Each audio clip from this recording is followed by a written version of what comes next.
Okay, so ito mga boss, may gagawin tayo dito. Puso ng Taytay Rizal, isang pangalan ang tinatawag. AC Works TV! Aircon switch ng Hyundai Santa Fe. May nakalagay pa. To easy work to from G. So, baklasin muna natin. So,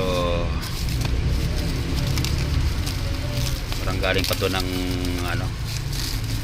hindi ko alam, parang Quezon City at pinalamove lang to kahapon dito. So, baklasin ko muna. Average ko yun. Baklasin natin yung naka plastic. So ito, palas natin.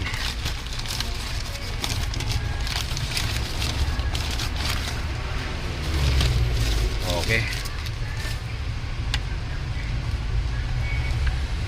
Problema dito,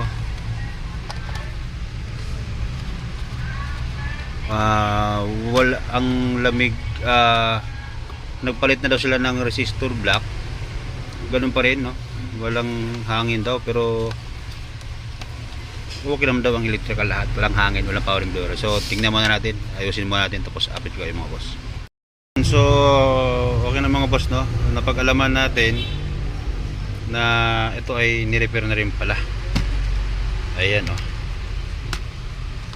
So pinalitan nila ng mga piyesa. Ayan, palit siya ng kapasitor. DIY lang din to nila ginawa mga boss. Ayan, so ibalik natin sa standard. Hindi ito yung piyesa na sira dito. Ulitin ko, yung mga nagsasabi na yan lang ang papalitan o okay na, hindi po yun mga boss. Ayan, so ingat lang po kayo, ano. Ayan.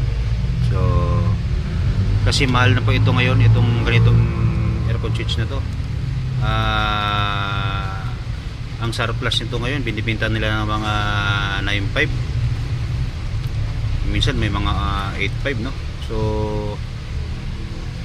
kaya ang sa akin, ang repair ko naman dito, basta hindi nasunog yung module, mare-repair pa natin yan. Katulad nito, may gumawa na ng iba, so subukan natin repairin. Iti-testing natin, may pang testing ako unit dito mga boss, kaya huwag kayo mag-alala, may unit ako doon na pang testing dito, no. May Santa Fe ako mismo, kaya ititesting ko doon sa kanya.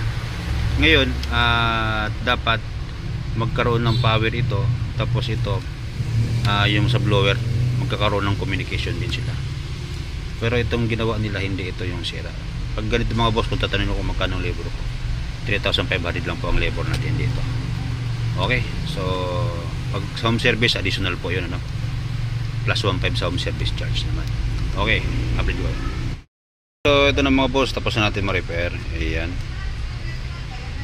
binalik natin sa dating mga piyesa. So may pinalitan pa tayo dyan na iba. Okay, so buuhin ko na siya, no, para mapadala natin. Testing ko na to, hindi ko lang napakita. Ayan, okay, update ko kayo.